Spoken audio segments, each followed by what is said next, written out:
Ebyokwerinda binywezeddwa ku kkooti ento ey'omulamuzi Nakawa nga kano Dr. Kizza Besigye azze okuvunaanibwa omusango ogw'okulya mu nsi ye olukwe.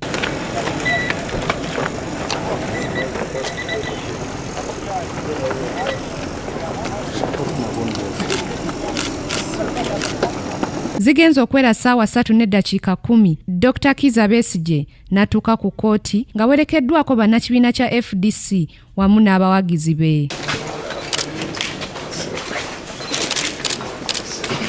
Wano ayingidde butereevu mu kkooti y'omulamuzi James Eremye Mawanda era oludda oluwaabi nga lukulembeddwamu Lino Anguzu lutegeezezza nga bwe lwetaaga obudde okwongera okunoonyereza ku musango oguvunaanibwa Besigye ogw'okulya mu nsi ye olukwe. Coming this morning for mention, and your worship, our inquiries are still continuing.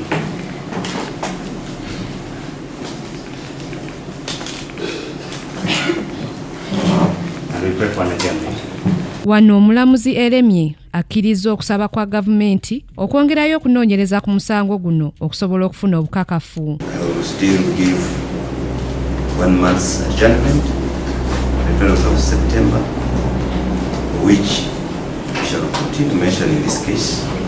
And if inquiries are complete, then we shall be able to forward the matter to the High Court. Besigye avudde mu kkooti nga si mumativu n'engeri oludda oluwaabi gye gukuttemu okunoonyereza ku musango gwe ng'agamba obujulizi bwe banoonya weebuli era ye tamanyi kye banoonya. Tosobola kugamba nti omaze emyezi 3 ng'onoonyereza oba Besigye yagamba nti yawangula akalulu.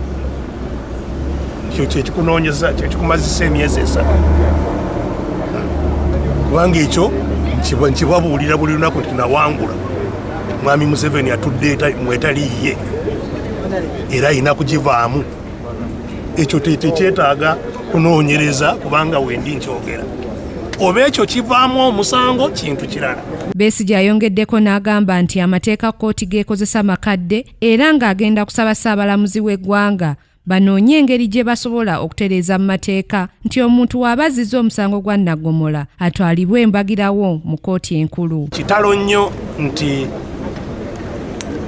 amateeka gaffe gakyatambulira ku nkola ey'ab'amatwale kubanga tewali nsonga yonna n'emu lwaki omusango gugenda mu kkooti etalina buyinza.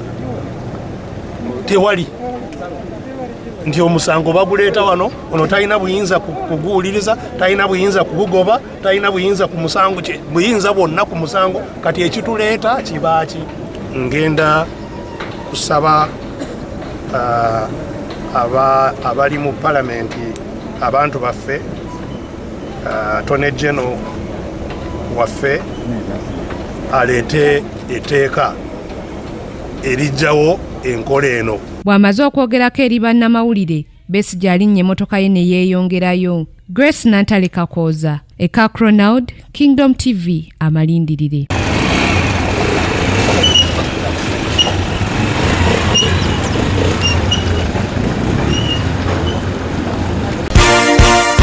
This is Kingdom TV.